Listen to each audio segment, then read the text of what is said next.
Très chers frères et sœurs, et bien-aimés dans le Seigneur.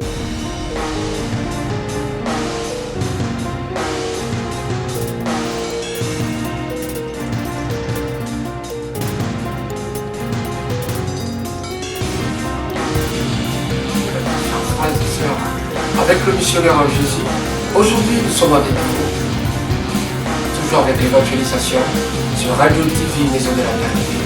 Suivez-nous maintenant avec ce que Dieu a préparé pour vous pour aujourd'hui. Le missionnaire en Jésus, là où il y a la parole de Dieu, là où il y a la vérité, là où il y a Maison de la Vérité, là où il y a le missionnaire en Jésus. Avec votre équipe, le missionnaire en Jésus, et Papa Constant et Maman Esther. Là, vous êtes sœurs. Je suis là où il y a la vérité. Nous, Maison de la Vérité,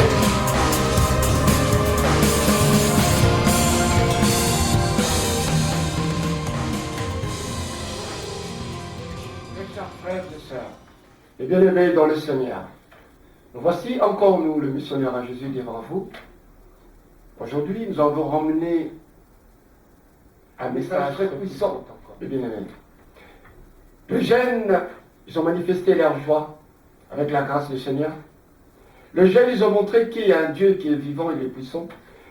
Et la vie des chrétiens, c'était chaud avec la jeunesse. C'était une grande fierté pour moi de voir nos enfants qui changent à travers la parole de Dieu. Si vous regardez d'où viennent ces enfants, d'où sont aujourd'hui, vous devez dire vous-même que nous avons un Dieu puissant, un Dieu merveilleux, un Dieu de grâce. Si nos enfants, ils ont compris qu'il y a un Dieu vivant, que nos enfants changent, et pourquoi pas nous les parents. On a beaucoup appris de l'homme de Dieu, le pasteur Lozolo, avec l'église évangélique à Créteil. Aujourd'hui, Dieu nous a fait grâce, nous, les missionnaires en Jésus, de descendre sur le lieu et de vous ramener ce message d'aujourd'hui sur la jeunesse. Et leur thème, c'était comment vivre sa jeunesse. C'était une soirée puissante. C'était une soirée puissante, une soirée des jeunes. C'était une soirée et une journée des jeunes. Et les jeunes, ils ont manifesté leur joie. Vous verrez sur cette émission, il y a des témoignages, l'adoration, la louange, il y a plein de choses que Dieu a manifestées et nous a appris aussi beaucoup de choses à travers la jeunesse. Suivez, que Dieu vous bénisse. Merci. Amen. Est-ce que tu es là? Amen. Oh, est-ce que tu es là? Amen. Oh, wow. Est-ce que tu es là? Amen. Tu peux bien acclamer pour la gloire du Seigneur.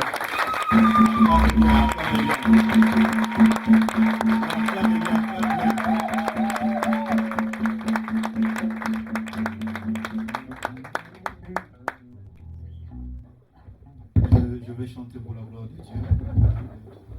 Il y a deux chansons qui montaient en moi ce matin. Et quand même, je marchais avant même que je puisse prêcher. Et c'était la même chanson qui montait. Et je veux juste que nous puissions le chanter ensemble avec vous. Avant de chanter la chanson que Dieu m'a mis au cœur de chanter avec nous. Possédis mon ce bonheur. Tu as mis dans mon cœur. Je veux te chanter, Seigneur. C'est pour moi, Jésus est mort. Alléluia. Chaque jour et chaque heure. Moi je chanterai pour toi. Alléluia. Chantons Alléluia. Alléluia. Oh Alléluia. Alléluia. Jésus est mon sauveur. Alléluia. Je vais chanter.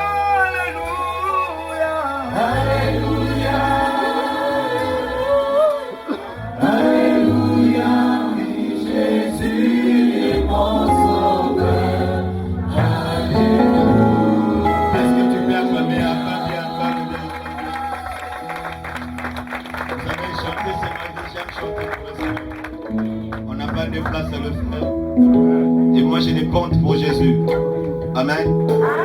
Pas honte pour Jésus. Si même il faudra aller prêcher partout, chanter, danser, tomber, je le ferai pour Jésus. Et parce que moi qui vous parle, le diable m'a tellement promis, le diable m'a dit une fois, s'il ne me tue pas, il va me rendre inapte. Amen. J'ai fait des accidents, mais Dieu nous a encore donné la vie. J'ai été empoisonné 3 fois. Dieu m'a donné la vie. Et c'est-à-dire, j'ai mangé le diable, mais je ne suis pas mort. Oh my God. Je vais chanter pour sa gloire. Je sais qu'il n'y a pas de Congolais ici aussi. Vous allez quand même comprendre la chanson. La chanson veut juste dire que Dieu, tu es grand.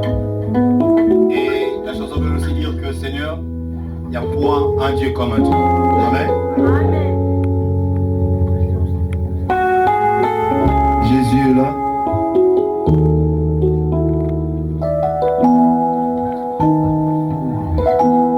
Zambe monde,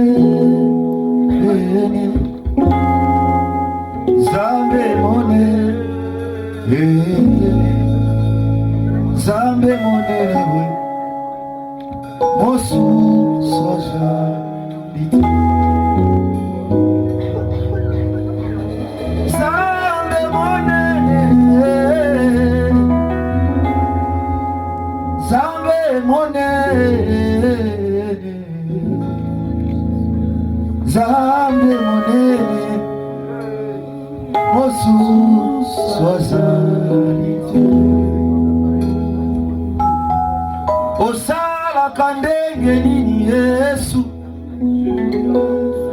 otalilala sukale kokanza mama ozali monene mingi mosu soja kolo osala kandenge nini otamanga sukale kokapenza Osamone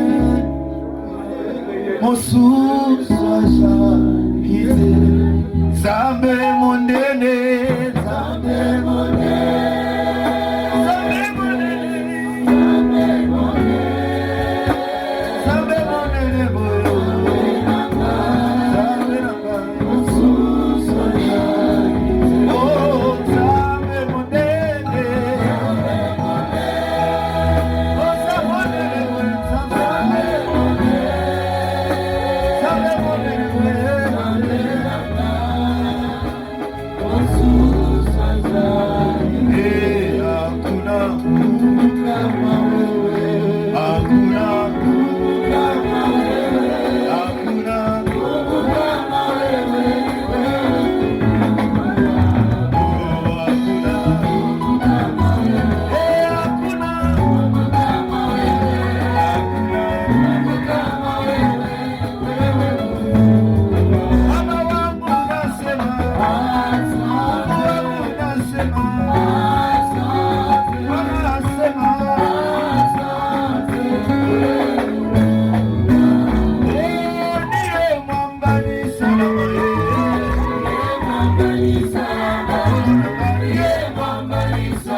Celui qui est chrétien, Christ a prié le Père que je te confie ce que tu m'as donné. Ils sont dans ce monde, mais ils ne font pas partie de ce monde. Donc d'office, nous sommes à part. Donc du coup, on doit distinguer dans ce monde. Amen. Car nous sommes mis à part. Sa prière a bien expliqué, nous sommes mis à part. Amen. Dans ce monde, mais nous ne sommes pas partis de ce monde. Esther, s'il vous plaît. À partir du premier verset. Je lis Esther 2, partir du premier verset au nom de Jésus. Amen. Amen. Après ces événements, une fois sa S'il vous plaît, pour la lecture, s'il vous plaît.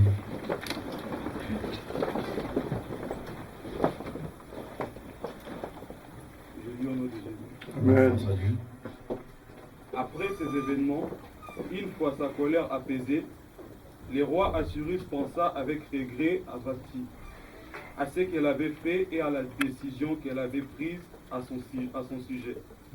Alors, les jeunes serviteurs du roi dirent qu'on recherche de jeunes filles qui soient vierges et belles pour le roi. Ici, la Bible souligne qu'on recherche des jeunes filles, belles de figure. Dans la Bible, on dit, et vierges. C'est bien souligné. Belles de figure et vierges. Continue, mon frère. Que le roi désire dans toutes les provinces de son royaume des inspecteurs chargés de rassembler toutes les filles vierges et belles à la capitale, dans les harems, sous l'autorité des Gaïs, l'eunuque du roi, responsable des femmes. Il leur fournit les produits cosmétiques nécessaires. Et la jeune fille plaira au roi, deviendra reine à la place de Vashti. Le roi trouva le conseil bon et s'y conforma. Il y avait à Suse, la capitale, un juif au nom de Mardoché. C'était un fils de Jaïr, un descendant de Shimei et de Kis, un benjaminite, qui avait quitté Jérusalem accompagné du groupe d'exilés partis avec Jéconia, le roi de Juda, sur ordre de Nebuchadnezzar, le roi de Babylone. Il s'est chargé de l'éducation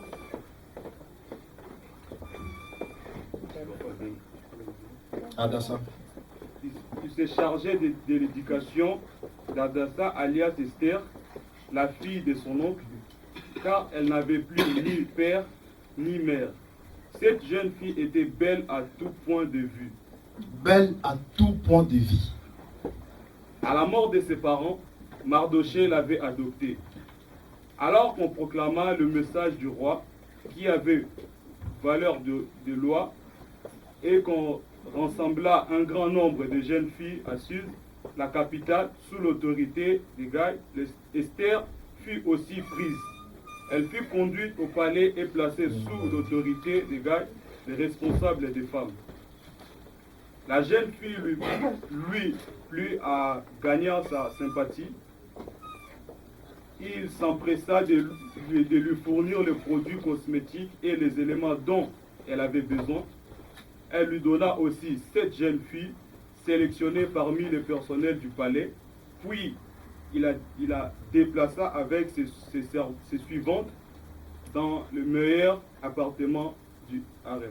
Merci. Amen. Amen. Je prends place s'il vous plaît. Dans tout début, j'ai dit que nous sommes peuplés mis à part, recommandés par Jésus, que nous sommes dans le monde. Nous ne faisons pas partie de ce monde. Du coup, nous devons distinguer dans ce monde. Nous devons suivre les marches de ce monde. Ici, on nous parle pour régner. Nous sommes des enfants de Dieu. Nous sommes des chrétiens appelés pour faire quoi? Pour régner. Amen, peuple de Dieu. Pour faire quoi? Pour régner. Là, on nous parle de l'histoire des rois qui cherchent les remplaçants de son ex-femme. Amen. Mais selon le roi, ils ont donné des critères et des principes par la femme laquelle qui devait régner ou être la reine, la femme du roi. Selon leurs principes, leurs conditions, la femme devait être belle de figure et vierge. Amen, peuple de Dieu. Belle de figure et vierge. Mais quant à l'explication des suites de la Bible, on précise que Esther, c'est un juif. Mais par rapport aux critères que la Bible, par rapport aux critères que le roi cherche pour les remplaçants des reines, ce ne sont pas les mêmes critères pour Esther. Parmi les critères d'Esther, elle est belle. La Bible nous a parlé toute belle. Mais deuxième critère, ils n'ont pas mentionné les critères des vierges pour un juif. Amen, peuple de Dieu. Une juif, on ne peut pas parler de la virginité. Amen. C'est coutume pour une juive. C'est pour cela, pour Esther, la Bible a bien souligné les deux différences. Pour des serviteurs, des rois, ils cherchent une fille belle et vierge. Mais quand on Esther, quand on donne l'explication de l'Esther, il est belle, on n'a pas parlé de virginité. Parce que pour nous, c'est un acquis. Pour un juif, c'est un acquis. On ne peut pas parler de virginité pour un juif. Amen, Bible dit. On a entendu des témoignages. Je vais dire à quelqu'un qui est juif. La Bible dit toutes les choses anciennes sont passées. Quand on est en Jésus, on est devenu de nouvelles créatures. Donc d'office, nous sommes juifs déjà par la foi. Amen, Bible dit. Il y a certaines choses que toi, un enfant de Dieu, quand tu as la virginité, on ne peut pas te parler. On ne peut pas te parler à un enfant de Dieu de la fornication. Parce que c'est déjà acquis. Mais on a parlé d'une chose que j'aime beaucoup. On a parlé des tailles. Elle était belle de figure. Dans d'autres versions, on a parlé des tailles, si vous avez dit. Belle de figure, elle avait taille. C'est ça qui me préoccupe. Elle avait la taille. Amen, peuple de Dieu. Or, la taille, réfléchissons, raisonnons d'abord ici, sur, même ici en France, c'est payant même pour faire la taille. Il y a des principes, il y a des conditions pour garder sa taille. Il y a des régimes à suivre pour garder sa taille. Amen, peuple de Dieu. C'est si fort. La taille. Or, pour être la reine du roi, nous sommes ici à venir adorer le roi des rois, qui est notre Seigneur Jésus-Christ, qui est l'époux, qui cherche aussi l'épouse. Mais pour régner, même si on se trouve dans le palais royal, on doit avoir la taille. Et dans la taille, je tire quelque chose qui est un peu fort. Je trouve le caractère. Amen, peuple de Dieu. Amen. Dans la taille, je trouve quelque chose si important. Caractère. Si on n'a pas le caractère, on ne peut jamais y arriver. Si on n'a pas le caractère, on ne peut pas se décider. Parce que pour garder la taille, on se décide. on se discipline, on fait même des sports, on se prive certaines nourritures. Il y a plein de choses pour garder la taille. C'est un caractère. C'est le caractère qui va nous déterminer réellement de régner ou être la femme du roi appelé la reine. Amen, peuple de Dieu. Est-ce qu'on a le caractère qu'il faut pour être les reines? Ma question de ce matin, conformément à des témoignages qu'on a suivis, est-ce qu'on a le caractère pour avoir les tailles? La virginité, ça ne regarde pas les enfants de Dieu, c'est déjà acquis. On ne peut pas parler de ça. On est des juifs. Mais la taille, est-ce qu'on a la taille? Esther, elle avait la taille. Et tout le monde était content quand elle voyait Esther. Et Esther gardait une chose très importante, la Bible dit, elle gardait des commandements de son père. Amen. Amen, peuple de Dieu. Est-ce qu'on a le caractère pour devenir? J'ai que 5 minutes. Sinon, j'allais un peu essayer de voir, de parler par rapport au caractère. Reine, c'est pas n'importe qui. La reine, c'est pas n'importe qui. C'est la personne aussi qui prend des décisions à côté de son mari. C'est la personne aussi qui accompagne son mari dans son royaume. Il faut avoir un caractère. Est-ce qu'on a des caractères aujourd'hui, nous les chrétiens? Amen, peuple de Dieu. Pose-toi une question. Elle n'était pas seule. Il y avait la Bible dit, ils ont rassemblé des belles filles. Elle n'était pas seule, Esther. Mais là, c'est une seule personne que le roi devait choisir comme la reine. Et la Bible dit, tout le monde passait devant les rois. Et si tu restes, à ce moment-là, tu es la reine. Et si tu pars, tu es la concubine. Ce matin, tu vas passer devant les rois. Mais tu as un caractère. Qu'est-ce que tu diras au roi ce matin? Amen, peuple de Dieu. Nous sommes tous dans la palais royal, mais pas devant le roi. Amen. Mais il nous demande un caractère. Est-ce qu'on a des caractères pour garder nos tailles d'être appelés des reines? On est belle des figures, Dieu merci. Mais on a des caractères. Je me dire à une personne, il faut avoir des caractères. Et j'aimerais confier aussi à une personne ce qui peut faire ton caractère. Que tu sois discipliné, que tu sois ordonné, que tu sois ponctuel. J'aimerais te confier la Bible. La Bible, c'est la parole de Dieu. C'est Dieu lui-même et la Bible. C'est celle la Bible qui peut réaliser beaucoup de choses. C'est celle la Bible qui peut te donner un bon caractère. C'est la Bible. Esther, elle avait quelqu'un. Mardoché. Nous, on a le Saint-Esprit qui parle de plein de choses. Mardoché venait chaque fois devant le palais royal pour voir est-ce qu'Esther a déjà passé, est-ce qu'Esther a déjà parlé. Mais nous, on a le Saint-Esprit de Dieu. Laisse que cette parole, qui est la vraie parole de Jésus, qui nous donnera un bon caractère, qui fera le témoignage, pour que demain on puisse régner ensemble avec le Seigneur Jésus-Christ. Soit notre parole à vie. Je vous bénis par le nom de Jésus.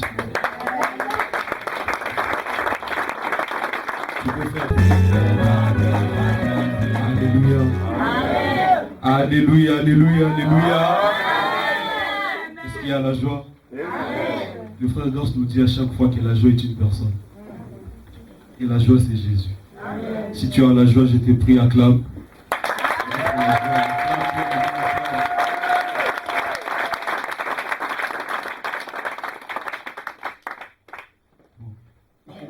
Des fois, les gens me disent que je suis timide. Des fois, quand il faut parler, je ne parle pas. Mais pour Dieu, je parle. Et quand il s'agit de Dieu, j'ouvre ma bouche et je parle. Et ça me fait plaisir des fois de voir les jeunes en train de parler de Dieu. Vous savez, avant pour que les gens parlent de Dieu, il fallait qu'on soit des grandes personnes, il faut que tu sois vieux. Et une fois, on était parti au mariage du frère Manix. On était avec le frère Grasse. Du coup, papa a dit, c'est papa qui a prêché. Il a dit que les serviteurs viennent, nous allons prier. Au moment où on avançait, nous ont dit, mais on a appelé les serviteurs. On n'a pas appelé tout le monde. Il faut se regarder avec les frères de la société. Est-ce que pour être serviteur, il faut être vieux? Est-ce que pour servir Dieu, il faut avoir les cheveux blancs? Oui, ça me fait plaisir quand j'ai vu les jeunes passer, témoigner, parler de Jésus. Ça m'a fait plaisir. Et au moment où j'ai failli pleurer, je me suis dit, je ne peux pas pleurer. Je bénis l'Éternel pour ces moments qu'il nous a accordés. Je rends vraiment grâce à ces dieux parce qu'il est tellement beau, il est merveilleux, ces dieux. Je vais parler juste des 3 points. La jeunesse, je vais parler de l'opportunité et je vais parler de la vie que Dieu nous donne. Vous savez, ici, j'ai vu le thème, notre thème c'est comment vivre sa jeunesse. Ici, j'ai vu bien vivre sa jeunesse, c'est entrer dans la construction volontaire d'une nouvelle vie qui commence et accepter qu'une autre puisse prendre fin à partir. Vous savez, comme les sœurs ont témoigné, vous savez, pour bien vivre sa jeunesse, je ne sais pas si les pasteurs qui sont là, même pas sa jeunesse, mais pour bien vivre sa vie, si j'ai dit une bêtise, les pasteurs peuvent me corriger, mais pour bien vivre sa vie, il faut vivre sa vie en Jésus. Moi, je ne sais pas si j'ai parlé mal, mais pour bien vivre sa vie, pour moi, j'ai dit, il faut la vivre en Jésus. Parce que vous savez, la Bible dit que ceux qui sont en Jésus, la Bible dit que ceux qui sont dans le monde, l'homme qui est dans le monde, qui ne croit pas en Dieu, qui ne connaît pas Jésus, la Bible dit que c'est un homme animal. Mais c'est lui qui vit en Jésus, la Bible dit que c'est une personne bénie, c'est une personne que Dieu a franchie, c'est une personne que Dieu a visitée. Donc on n'est plus des hommes animaux, mais quand on vient en Jésus, on devient une nouvelle créature. Vous savez, souvent, les païens, comme une fois qu'on était parti baptiser la sœur Mélanie, on parlait, elle m'a dit qu'il y a mes copains, enfin il y a mes amis qui ne veulent pas servir Dieu parce qu'ils se disent qu'on va arrêter d'aller dans les boîtes, on va arrêter de boire la boisson, on va arrêter de faire toutes les conneries.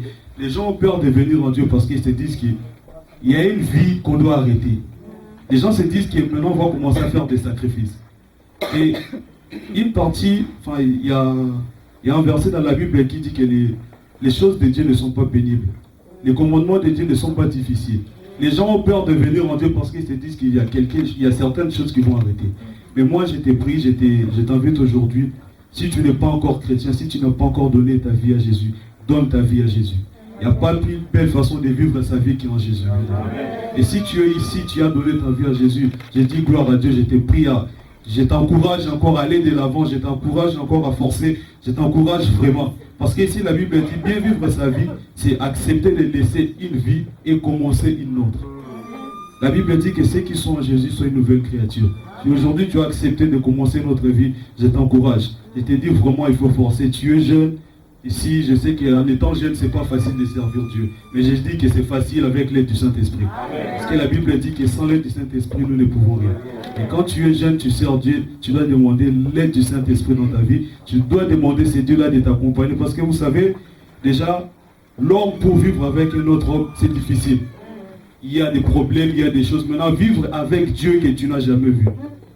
Donc tu as besoin de quelqu'un pour t'aider et tu as besoin du Saint-Esprit. Que le Saint-Esprit t'aide à avancer, que le Saint-Esprit t'aide à rester debout, que le Saint-Esprit t'aide à aller vraiment de l'avant. Et ici, je vois aussi qu'en étant jeune, c'est vraiment une grande opportunité pour servir Dieu. Vous savez, quand tu es vieux, on est fatigué, il y a des problèmes, il y a des enfants qui te prennent la tête, il y a des choses qui te dérangent. Des fois, tu n'as même pas le temps de prier. Peut-être tu peux prier 30 minutes, tu peux prier 1 heure, ou plus, ou moins. Mais quand on est jeune, on a vraiment du temps devant nous. On a vraiment du temps devant nous. C'est vrai qu'on a des fois des problèmes, mais on n'a pas vraiment des problèmes comme des adultes, comme des vieux, comme nos parents. Parce qu'on est jeune, on a du temps. On a le temps de prier, on a le temps de lire la Bible, on a le temps de parler de Dieu. Parce que vous savez, quand tes parents, tu te dis que je dois rentrer vite parce que j'ai laissé des enfants à la maison. Tu te dis qu'il y a ma femme à la maison, je dois vite rentrer parce qu'il y a ma femme qui m'attend. Mais quand tu es jeune, tu as vraiment le temps. Et puis quand tu es jeune, il y a l'opportunité de parler à tout le monde parce que les gens sont beaucoup ouverts aux jeunes. Tu peux t'approcher, tu as des amis. Parce que quand tu es vieux, il y a des vieux ils ont des amis, peut-être des amis, ils restent à la maison. Mais quand tu es jeune, tu habites de 10, tu habites de 20, tu vas à l'école, tu vas au travail, partout tu vas, si tu joues au foot, tu as une équipe. Déjà une équipe, il y a au moins 40 personnes. Donc quand tu joues, donc tu vois, il y a l'opportunité, il y a vraiment le temps de parler de Dieu. Il y a vraiment le temps de servir Dieu quand tu es jeune. En plus, ce qui est bien, quand tu sers Dieu en étant jeune, tu prépares ta vieillesse. Amen. Tu prépares vraiment ta vieillesse quand tu es jeune. Le temps est là, bien aimé, servons Dieu. En étant jeune, que rien ne t'empêche de servir Dieu. Que ton âge ne t'empêche pas de servir Dieu. Que ta jeunesse ne t'empêche pas de servir Dieu. Des fois, moi, quand je parle avec des grandes personnes, parce que où je travaille, je suis le plus petit, on m'appelle Benjamin. Je suis le plus petit parce que je travaille avec des vieux. Ils ont 40 ans plus. Le plus jeune a 30 ans. Et c'est moi le plus jeune de tous. Des fois, quand je parle avec eux, ils me disent, mais pourquoi tu es toujours calme? Pourquoi tu es comme ça? Je dis, mais je ne sais pas. Peut-être c'est Dieu. Tu sais, quand tu sers Dieu, Dieu te donne la sagesse. Quand tu sers Dieu, Dieu te donne l'intelligence. Il y a peut-être des choses que les autres ne peuvent pas régler. Il y a des choses qui dépassent peut-être les hommes. Mais quand tu sers Dieu, Dieu te donne la sagesse. Dieu te donne l'intelligence de gérer certaines choses que peut-être des vieux, peut-être des grandes personnes ne peuvent pas gérer. Il y a des fois, et c'est pas que je me renferme, mais des fois il y a des choses qui m'arrivent où je me dis peut-être il y a des vieux, il y a des gens qui ont 60 ans, qui ont peut-être 80 ans, ils n'ont pas vécu ce que je suis en train de vivre en étant jeune comme ça. Je vois pour moi que servir Dieu en étant jeune, c'est préparer sa jeunesse, c'est préparer sa vieillesse. Parce que je me dis un jour, si j'ai des enfants, si Dieu le permet, si j'ai des enfants, et je saurai comment éduquer mes enfants, parce que j'ai été éduqué dès mon jeune âge de servir Dieu. Parce que la Bible dit que cette parole ne s'éloigne pas de ta bouche, que tu la médites matin, jour et nuit. Tu sais, quand tu sers Dieu en étant jeune, tu prépares ta vieillesse. Et puis, il y a un dernier point que je voulais parler, de la vie. Vous savez, la vie est un héritage. Il y a beaucoup de gens qui gâchent leur vie en faisant n'importe quoi, mais je vous dis que la vie est un héritage. Vous savez, pour savoir que la vie est un héritage ou un don de Dieu, partez dans des hôpitaux. Vous allez voir comment les gens sont en train de souffrir. Vous allez voir comment les gens sont en train de galérer. Bien aimé, j'étais pris. Tu vois la vie que Dieu t'a donnée. Chaque jour, la Bible dit que c'est un don du ciel. C'est un don de Dieu. Quand tu te réveilles, dis-toi que Dieu m'a fait grâce d'être en vie. Et cette vie-là, ne l'amène pas n'importe comment. Surtout si tu es enfant de Dieu vraiment. Que cette vie soit vraiment un héritage. Imaginons, aujourd'hui, je suis un héritier. Aujourd'hui, je suis un héritier et je prends mon héritage, je fais de n'importe quoi avec. Et quand je vais devenir vieux, je vais commencer à avoir des regrets. Je vais dire, mais il y a un moment de ma vie, j'étais riche. Il y a un moment de ma vie, j'ai manqué de rien. Il y a un moment de ma vie, je pouvais acheter tout ce que je voulais. Mais aujourd'hui, je suis vieux, rien. C'est de la même manière, bien aimé, quand tu es jeune, tu as la vie. Considère cette vie comme un héritage de Dieu. Considère vraiment cette vie comme une chance que Dieu t'a donnée de faire de faire une bonne chose avec ta vie. Cette vie-là, bien aimé, tu peux faire beaucoup de choses avec. Le père, quand tu vas arriver à un certain âge où tu n'as plus la force de commencer à regretter, de dire que je pouvais servir Dieu quand j'étais jeune. Le temps est là, bien aimé. Ne remets pas demain ce que tu peux faire aujourd'hui. Donne ta vie à Dieu, crois en Dieu et tu verras ce que ce Dieu va faire. Que le Dieu du ciel du pays.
Je ne voulais pas que les frères sortent tout. Alléluia.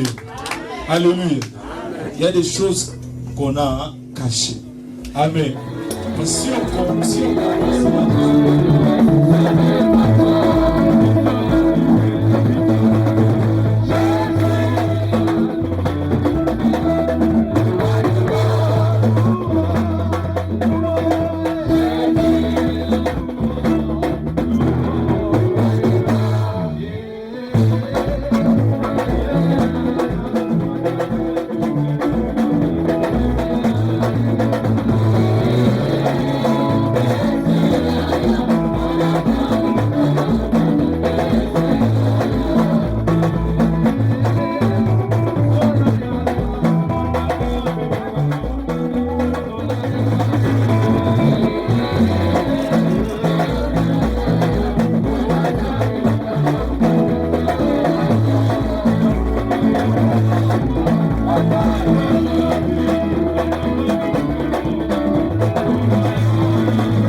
Les frères sortent tout. Alléluia. Alléluia. Il y a des choses qu'on a cachées.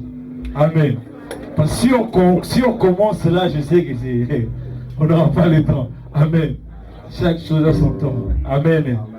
Est-ce que tu peux me donner un amen? Amen. Est-ce qu'il y a quelqu'un qui a 70 ans ici? Il y a quelqu'un qui a 80 ans ici. Je veux la main des jeunes. Alléluia. Alléluia. Et la main qui donne la vie. Amen. Nous allons nous asseoir. On va s'asseoir pendant un moment. On va rentrer dans notre deuxième.